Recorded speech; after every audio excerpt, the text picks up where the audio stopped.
coming at you.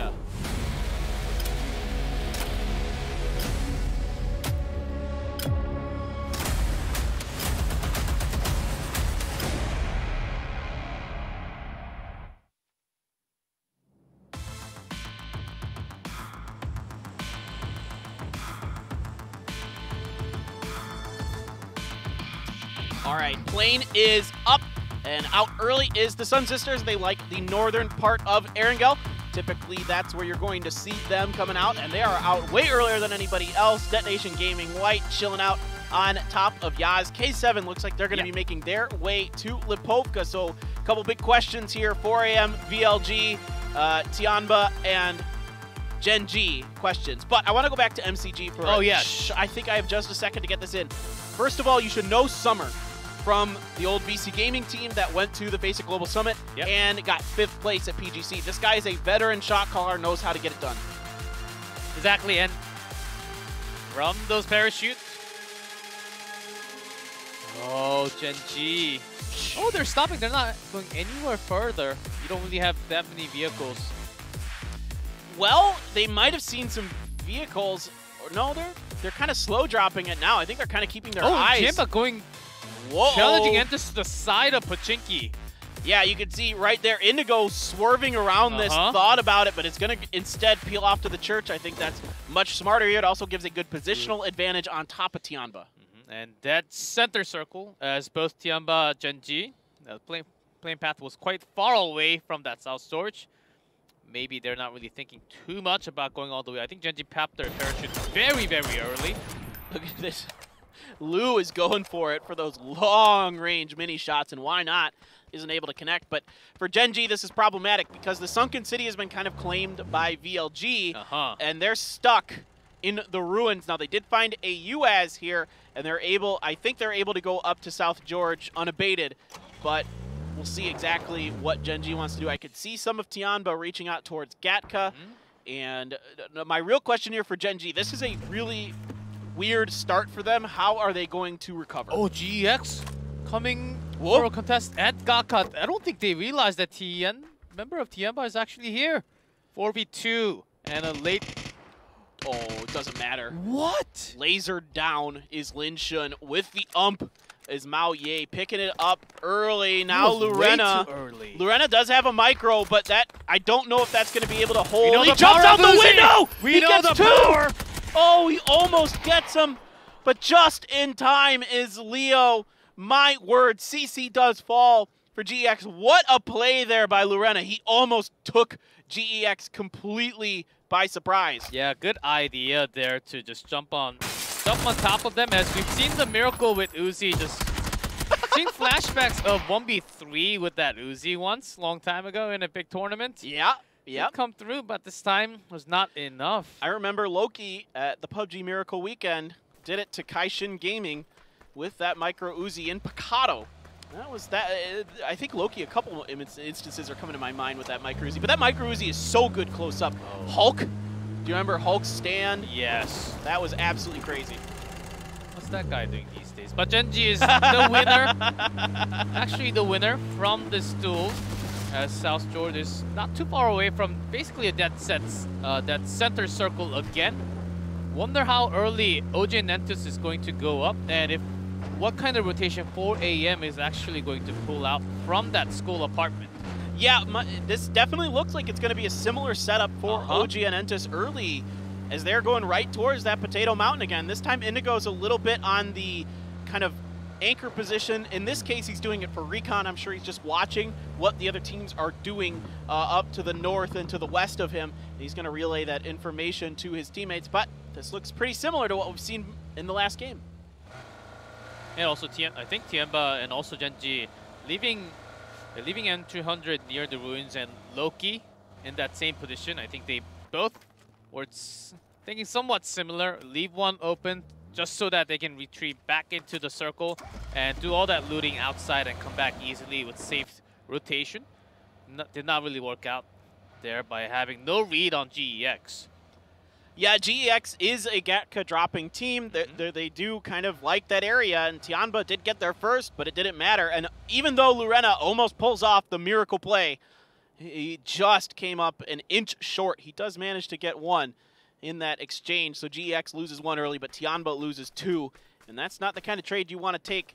But the plane path dictated some of this craziness, of course, because it was a little off angle from South George. Now, Gen G has gone all the way over there. PO did take a moment to peek out from the top of Everest to see what was going on, but the loot will be good for them, and this time around there is no fight for South George just due to the nature of the early game situation, particularly the plane path. Yeah, so this should be the right normal default Gen G that we have not been seeing so far out of them. As this will tell, I think this match will tell a lot about how Gen G is going to do in this tournament so far. Only day one, but still, because that sets center circle, no other contest against Tianba, so this should be okay for them. Yeah, this is definitely a situation they're much more familiar with. My real question for Gen G going forward will be, are they going to rotate to the north and try to come across the bridges? They do this from time to time now, or are they just going to try to go cut across the center, and sometimes they'll head up maybe around Potato Mountain or kind of to the south of that. But either way, it depends on what PO saw, what information he got from the top of the Everest will kind of dictate what Gen G's going to do. Yes, exactly. And on your screen right now, multi-circle gaming, just not really grabbing that many points at a time, but still being in that top 3 consistently was enough to put them on top of the leaderboard right now. Going to be at the same spot where OJ and Entus got that chicken dinner just in the previous round of Erangel. Yeah, Infantry, of course.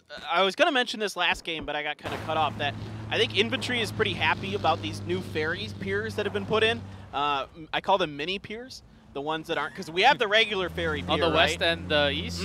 Exactly. So I call them mini piers. The mini piers are really nice for infantry because they've always been dropping in this area, and it gives them another spot to gather loot from. I think a little more quickly and effectively, and kind of get better loot potentially, because there is a lot of surface area. There's 2 or 3 warehouses in it. And so it's got good loot available for infantry to utilize from their already traditional drop spot on Erangel. You were basically going for that risky, very risky, high-risk dive with no results. And I'm sure this time they will be pushing against Sparrow towards the farm side. Longsker is just so interesting. Once he gets fired up, it takes him a little while sometimes, but once he starts firing up, he is an absolute monster. There's another MK14 coming down in the hands for Leo. So GEX getting a little bit of kind of return favor, a little bit of karma for that battle against Tianba, and they get a little bit of something for their troubles. Love that gun. Goodness gracious, I love that gun. Yeah, sometimes it's really hard to get that drop, especially when you're shooting from afar. Yeah, but here comes the rotation of Griffin. Even though we saw a lot of Griffin play, having some great rotational decisions, they were not really being able to. They were challenged so many times that they couldn't really pick up that many points, or placement points, or the kill points. But did like a lot of their decision making in the middle of the game, so that they don't have too much of a total point now. But because of those decision making, I think going into like day 3 and 4, certainly a team to look out for in the top 10. Yeah, absolutely. I don't have much to fault with Griffin. They just got outshot. I mean, New Happy was just firing on all cylinders that game. I mean, they were hitting everything that they sniffed at. So it is going to be Loki traversing the path of Tianba, but Tianba's going to let this one pass. And there is that crate out there, but that one's already been taken by GEX. And eventually Longsker gets a kill onto one of the members from Pero. What a guy. He just goes out by himself and does his things, and the best thing is that his team lets him. This is what the really good players, like the best fraggers in the world, have just such good instincts for going out on their own and picking up a point or two. PO does this, Longsker does this. You know, that's what really kind of sets them apart, is their instincts in the early games to kind of suss out what teams are doing. And again, got to give credit to the coaching staffs that kind of point out the weaknesses in the positioning of the other teams. So making a quicker rotation in this game, coming all the way down from Kamishki, from having, well, actually being the first team to actually drop from the plane. There's the code, guys. Code! Get it, get it, get it. Get it, get it, get it. A little bit harder this time. That one's not, that we had the one that was like last PUBG almost. It was so close. I wonder if that is a random code or not. I think it's just totally random. That's crazy if that's random. That's really unlikely that it spells anything remotely intelligible. And not only that it was kind of intelligible, but that it matched what is going on. I mean, the odds of that, if they are totally random, are astronomical. That's totally right. We are math people. We're math people. Yeah, can't count papers even though I majored in math. That's just like all the math teachers. Yeah, boring joke. Sorry, guys. But they don't teach us basic math. They don't teach us jokes either from school. They do not. They should have a humor class back in high school. But Ruins, yeah, Gen G, they had Loki back there and also was challenged. They could have challenged by the 2 remaining members of Tiemba, and after getting that sense coming from the 5 houses right below Ruins, Gen G was forced to make this long rotation, which they always love to do when there's a circle shifting towards the eastern side. Exactly. This is mostly what I thought was going to happen for Gen G. If the circle shifted south, it might have been a little different, but in this case, it is going to be kind of their more traditional northern rotation. It looks like they're going to go all the way around the Yasnaya Lake to get into the next circle. We'll see 2 members of Tianba are left alive, and there is a ghost town in front of them. Pachinki has been abandoned some time ago, Tianba. It's okay to come in now. They should have a pretty clear idea that Entus left already long time ago. It's not Chernobyl. It's safe. You can come in there now. Yeah, unless some other teams, you're trying to get that last route from Pachinki. I don't think so, because it's already a second phase. Oftentimes, all those teams will be going towards those center spots, like where MCG is. I have the question that just occurs to me is, are there any vehicles left anywhere near Pachinki for them to utilize? Good teams will pop the tires on any vehicle they don't plan to use. I think Tiemba, they can still just walk on top of those potatoes. They can do that too. Yeah, look for, because we did not see any kill feed from 4 AM. I think that's one thing they should be concerned about. The vision sights coming from the school and the apartment area. So for Entus right now, an identical rotation to what we saw in the previous game. If it ain't broke, don't fix it. They went to the Potato Mountain this time, 4 AM. Learned their lesson, did not try to contest that, and then Entus moves up to the Blues, up on the southeastern side here, or excuse me, northeastern side. And that's exactly what they did in the last game, more or less. OPGG doing something very similar. Because of this circle, G-Clef looks pretty darn similar to the last one. We're seeing very similar rotations out of these teams. The only thing I'm seeing that's different is VLG is one of the big differences here. Yeah, VLG going all the way top, not really clashing into 4 AM at all.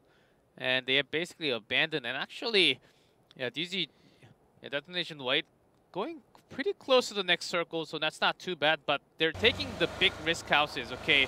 If we take the spot, maybe we can get those chicken dinners by having the 2 split. But they have to go out now. All right, so the other 2 members of MCG were split out in a 2-2. And Entus tried to cut that off, but they weren't able to get there fast enough. Now, my real question for Entus, do you take that dip that worked so well for New Happy in the last game? It's open, or you're going to go for something else? Gen G, in the meantime, still making their long rotation, heading back towards Razak now. So racking up the kilometers traveled in this game is Gen G. They've been all over the place. So it'll be a hard rotation. Another hard game for Gen G, as they would love to. I think oftentimes they will just go around the edge of the circle and try to find any chances after watching those kill field, but none of the kill field is actually happening for Gen G to peek in. So going up for a challenge. PO again going down. GX waiting 100% against Gen G. GX doing a nice job against 2 very good teams here. Tianba early, now it's going to be Gen G's PO who goes down early, and that's, I mean, when you're making rotations like this, that's just going to happen. This isn't anything that PO did wrong. This is all just, it is a brutal rotation they have to make. Now, Ming for Tianba is on top of Mao Ye, and he's going to find these down and the flush.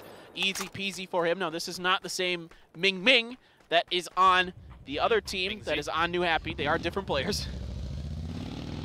Of course. And Gen G lost PO, but because of that sacrifice, is able to get on top of the mountains, and wonder how they're going to go through OPGG. They're also waiting for AM, trying to spray some peppers on Gen G right now. Sun Sisters in a bit of a mess right now. They look like they're disorganized. They lose a player to VLG who's pushed up into the prison, and everybody's trying to find something safe to work with for Sun Sister. They're all driving around frantically in vehicles, but they're just getting cut off, getting split, And I'm a little worried for the Sun Sisters going forward with the situation they found themselves in. They took a big risk of going into those what a lot of the Korean commentators say end hell houses, right in the middle on the eastern side of school there. But was forced out from the next circle. Now being forced out again by K7 and BLG onto the other side. But this time, right into 4 a.m. They have opened their mouth. And it's closed. Quick and easy for Xiaolu. No problems at all. And Tianba, rough start to this one and a rough finish for their day. Right now they're in 7th with 21 points, and we'll find out exactly where they shake out into as the game progresses on. Now you have Entis up on the north of all of this. They heard the shots, and they're going to try to take that opportunity to get their cars along with the timing of the circle. Going to make their move. It is going to be a full 4 set. Whoa! Crazy actually wins. I thought he was going to be the one getting trapped by GEX as GEX was approaching into 4 a.m. Really good read, and Entis just going past in between them. Good timing, good movement by Entis. They're so smart. And Griffin, in the meantime, has sent it to Pero. Pero is going to find 2 heart, easy peasy for your other top fragger from China, XDD. And he is going to get that one, no problem. They're at 3. No kills yet for Griffin. XDD takes some damage while he's trying to throw that grenade. Is able to get it off, but doesn't really seem to connect with much. Now the bandages coming through for him as there is still one player. Mill over here for Pero, and he's up top. I'm pretty sure Griffin's heard that. Yeah, Hunt, Onita, and Asura, they're staying right below him. You can't really go upstairs, even if it's 2v1. You can't basically be outnumbered and just shot down when you're going uphill, as he does have his teammates right next in the neighborhood. Yeah, Griffin is trying to get upstairs. Of course, it is insanely difficult. They're also trying to keep the other 2 members of Pero busy while they try to get upstairs, so they can't put fire down onto them or get grenades in, which is exactly what XDD is trying to do right now. Yeah. That one gets in the door and gets some damage onto Asura. And at the same time, you have to look out for you happy. Getting those shots from across, those are some good houses that even if you are just going across the window, these players are going to be shooting you down. Well, New Happy, we saw it the last round. When they get heat up, it's quite good. They look really, really darn good. And now, 4 a.m. still 4 up, but they have to make a trek to get into this next part of the circle. Longskirt is going to find Loki, so Genji continues to try to find something to work with. There is nothing available as everybody else already setting up shop inside of this circle. As with this long of a rotation, you just have to keep on losing, keep on bleeding, and eventually with this much bleed, you just have to lose your members. Their Sun Sister again going down. With that much contest, Kid couldn't really find any room. And Afreeca has also joined this mess that is happening over on the southeast side. The battle has raged on for quite some time, and that allows other teams time and information. Detonation Gaming White on the backside of all of this goes down to Ghibli, who is set up on top of the shelter. Now Hansia being approached by Genji, but there is nothing doing. Easy does it. Hansia takes Genji out of this one. Yeah, hard rotation again for Genji. Not a good day for sure, as they will be moving even lower from 9th place with that 12th place finish now. For him, they were challenged by a lot of the other teams, still keeping the entire squad alive with 3 kills. This is actually amazing how hard it could have been for them. Yeah, they've been fighting very, very strong and tough, and they are even able to get this res onto Godby. MCG's he was challenging close. them. I know, MCG, and also there's OPGG up on top of them. You can see them off to the corner of your screen. MCG is just going to bite into this. They're going for it now. We do have the opening sprays. Damage being traded here. Proning behind the smoke is a member of 4 a.m. Circle is about to show itself as this battle rages on. Blue has entered the fray and is going to start ticking down 4 a.m. They are completely pinned here. OPGG comes alive.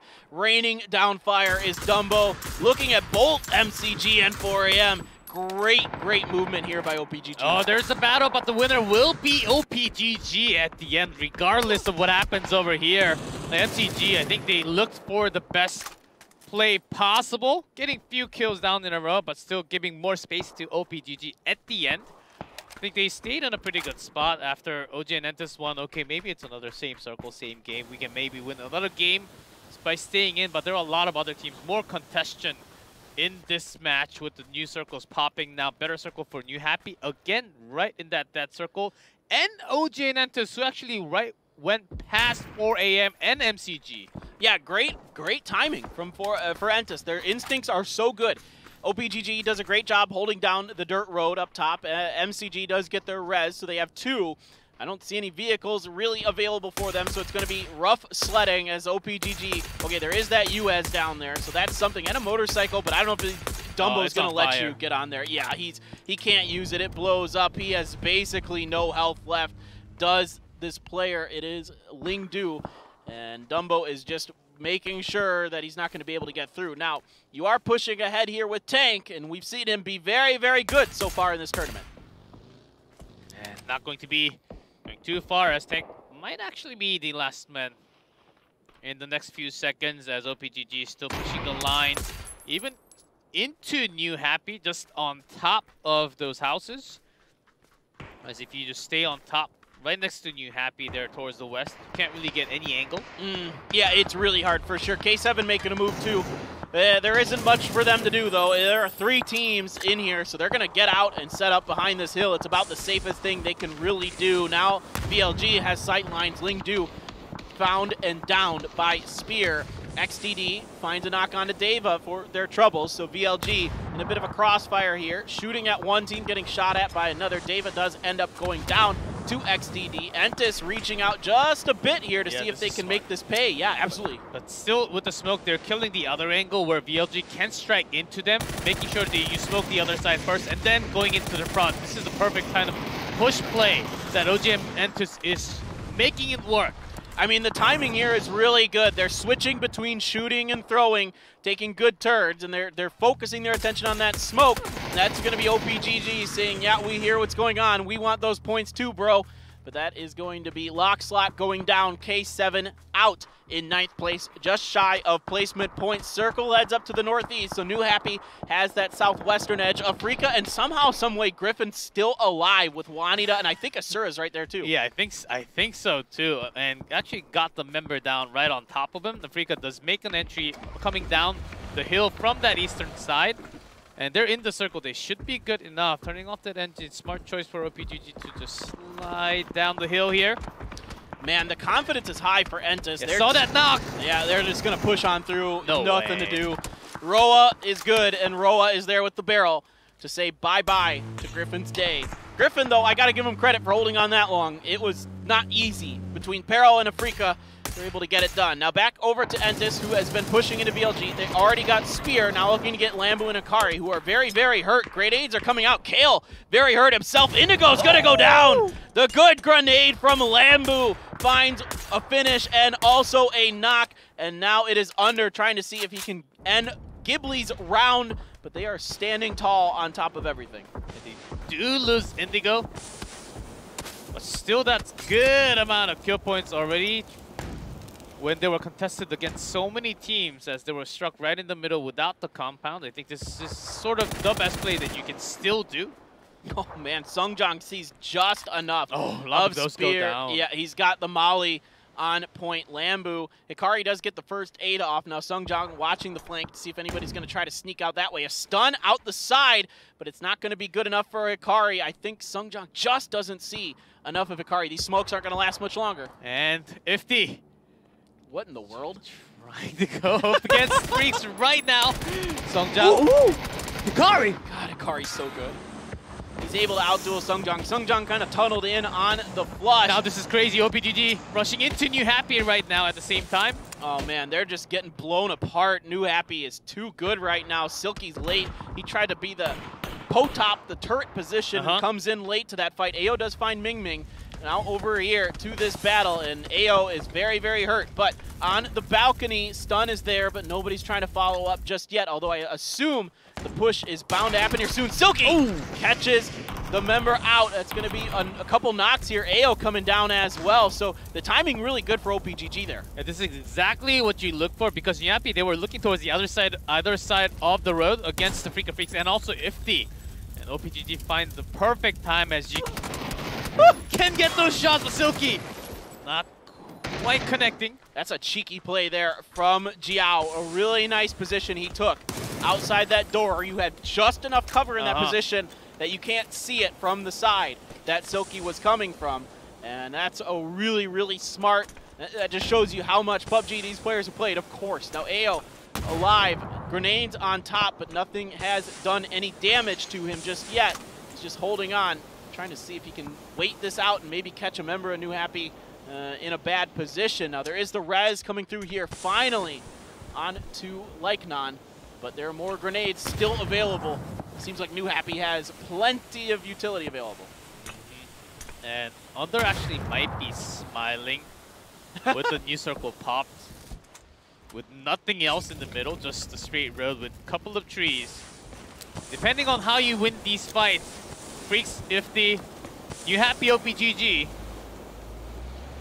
Look at this. I think New Happy might just be like, all right, we're just going to try to take a slightly better position in front of you, AO. We'll throw a few more Hail Marys at you, but we're just going to wait you out. You can throw as many smokes as you want, but we're just going to have the patience and the position.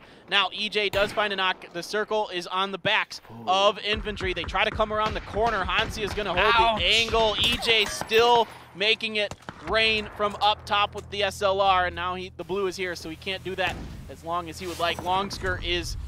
I don't know if he can do this. If anybody in the world can do it, but nope, it's going to be Hansia finishing that one off. As if they were trying the position of EJ, just lining down those bullets.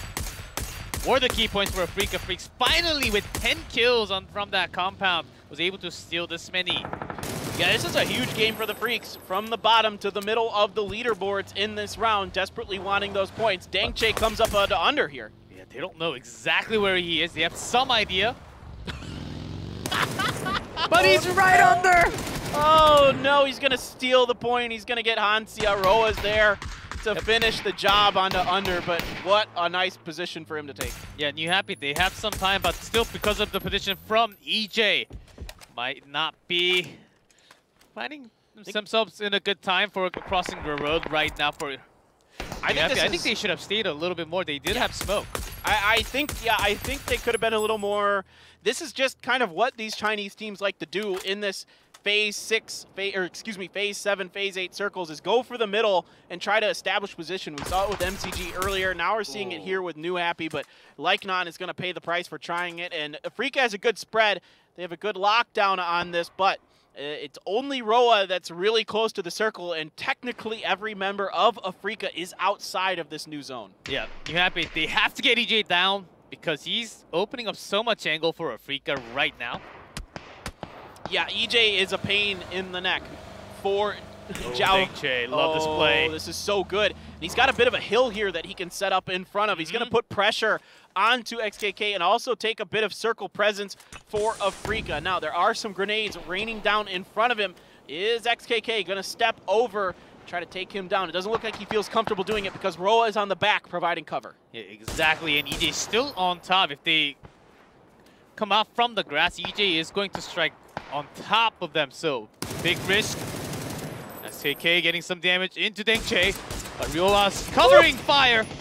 Oh, and EJ is going to be the one, so all three members of Afreeca getting involved in that one. Now it is all up to Zhao for New Happy to try to get a win, see if he can pull it off. Getting some good damage into EJ, but there's enough of an angle behind that tree that he's able to set up behind it. Now Dangche comes alive, does some good damage. EJ's going to get the job done. The Freecs with a 14-kill win finish the day here at the PUBG Continental Series 3 Asia. What a match for Afreeca. Freecs as they were dead bottom for the start with this many kills, 10+ points from the placement. They can have a moment of relief saying, oh, we did something right today. It's funny because you and I were just talking about this team during the break, a little bit how we were maybe a little surprised that they weren't performing very well, but very they surprised. Made up for it big time here in the final game.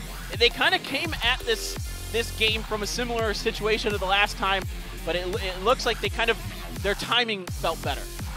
I guess that's the best way I could put it. So much better, as they were having a pretty good read of who was contesting in that compound, and they basically stole it out of the other pocket.